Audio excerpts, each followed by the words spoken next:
எல்லா வகையிலயும் அண்ணன் அந்த பொண்ணுக்கு சரியான ஜோடிங்கிறது அவளுக்கு தெரிய வரும். அண்ணன், நான் போய் பேசினா அந்த பொண்ணு வேண்டான்னு சொல்றதுக்கு வாய்ப்பே இல்லன்னு. அதனால நான் பாத்துக்கிறேன், நீ கவலைப்படாம இரு.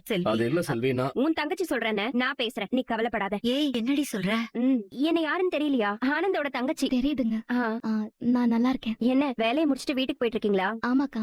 வியாபாரம் எல்லாம் எப்படி போயிட்டு இருக்கு? நல்லா போயிட்டு இருக்கு. சரி, நாங்க வரோம்க்கா. ஐயோ, இரு இரு இரு, என்ன அவசரம்? நான் உன்னை பார்த்து பேசணும் தான் வந்தேன். அதுக்குள்ள இப்படி கால்ல சுடு தண்ணி ஊத்துன மாதிரி பறந்தா எப்படி? என்ன விஷயம்க்கா? எல்லாம் நல்ல விஷயம் தாமா. என் அண்ணன் வந்து உன்கிட்ட பேசினாரா? இங்க பாரு ஆனந்தி, என் அண்ணன் எந்த வேலைக்கும் போகாம சாதாரணமா இருக்க மாதிரி தோணலாம். ஆனா ஒரு காலத்துல குமரம் வச்சிருந்த தறிய முழுக்க முழுக்க எடுத்து நடத்தினது எங்க அண்ணன் தான். அதுக்கப்புறம் அவரோட வாழ்க்கையில சில நடக்க கூடாத விஷயங்கள்லாம் நடந்துருச்சு. அதனால அவர் என்ன செய்யறதுன்னு தெரியாம தான் தோன்றித்தனமா வாழ்க்கையை எப்படி ஓட்டிட்டு இருக்காரு. அதே அவரோட வாழ்க்கைக்கு அர்த்தம் இருக்கிற மாதிரி ஒரு விஷயம் நடந்துச்சுன்னு வச்சுக்கோயேன், மறுபடியும் அவர் கை ஊனி எந்திரிச்சிருவாரு. அவரோட வாழ்க்கைக்கு அர்த்தங்கிறது நான் வேற யாரையும் சொல்லல ஆனந்தி, நான் உன்னதான் சொல்றேன்.